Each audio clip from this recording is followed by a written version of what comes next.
Before we get started, this is not meant for children. This is meant for sort of review. I'm gonna cuss, conversate, and understand what this series really is.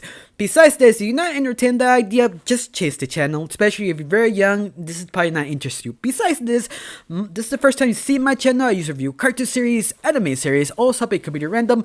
And today, we're gonna talk about Assassin 7. Now, Assassin 7 is basically a parody of Assassins. If you know what a parody is, it's basically kind of like Austin Powers. If you've seen that movie is basically a parody of 007, all the tropes, tricks, and kind of dumb things that happen of 007, but making fun of it. This one's the same thing, but as an assassin. But it focuses more like a kind of daily life of our main character called Seven, who really doesn't know who he really is. He basically lost his memories, but he sort of kind of doesn't care. He does care. He's not sure what he wants. The only thing he wants is cash, and being an assassin who gave him a lot of money. But the only problem is he's not really good at it.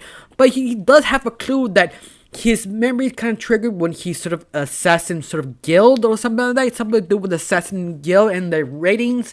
So he decided, I'd be an assassin, make a lot of money, become the best assassin ever.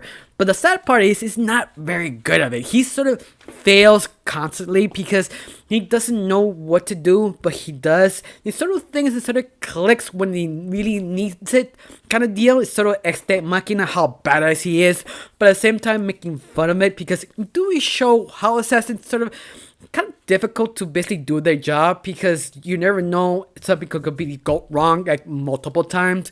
And the best example is one of his assassins, he had to kill his old lady. And this old lady, it's really mean, really messed up. And basically a con artist, you could see, yeah, she deserves to die. But at the end, she sort of shows she's not that evil. She truly loved her grandson and do anything, even sacrifice herself. And Seven couldn't kill her. That's really what happens in his missions. Every time he's supposed to kill someone, he figures out who they are. And he feels guilty not killing them. Like he doesn't want to do the job. So he kind of fails and doesn't have money to feed himself or pay the rent. So he freaks out. So he has sort of unconscious doesn't let him do certain things. That's why he tries not to know them. But sadly he keeps fighting that because he keeps knowing the people he's supposed to kill. He sort of fix it, but at the same time you're an assassin. You're supposed to kill him, not to help him solve their problems. And that's the problem of Seven, that he doesn't know what to do. He knows he's supposed to do this, but he can't. You feel kind of compelled and understand Seven because he is a really nice guy. He's kind of a perv, bum, but you still like the guy because you understand him.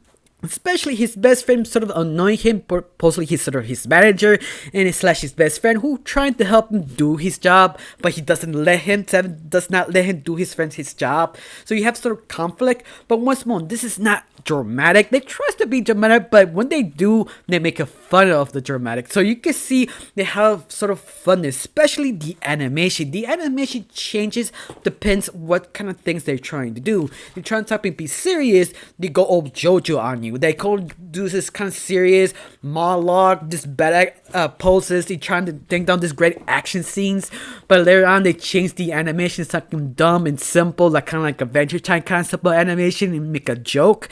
And that's basically how the show rolls. Especially is each episode is like 10 minutes long. I mean, you have 13 episodes, so you can easily binge watch this automatically. But I have to recommend it.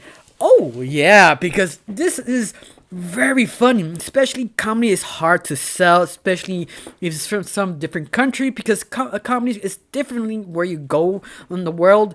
And anime comedy is kind of hard to sell because sometimes it really fails or sometimes it does succeed. But once more, it depends on you because that's the main problem. It's you. I mean, if you think it's funny, it will work. Like me, I join comedy, but anime comedy is usually kind of hard to sell me to. But at the end, I really did enjoy this. Now I have a question for you. Do you enjoy Assassin 7? You think it was hilarious, brilliant, or sort of dumb? Because my opinion was sort of very clever and very satisfying because I couldn't stop laughing and enjoying, especially the drama that it was some there. They basically sprinkle around the series. But at the end, they catch my attention to keep going watching. But it's not that hard to watch because it just grabs you because how clever it is. Besides this, I got nothing else to say. Just thank you for watching. Don't forget to subscribe and have a wonderful day. Bye.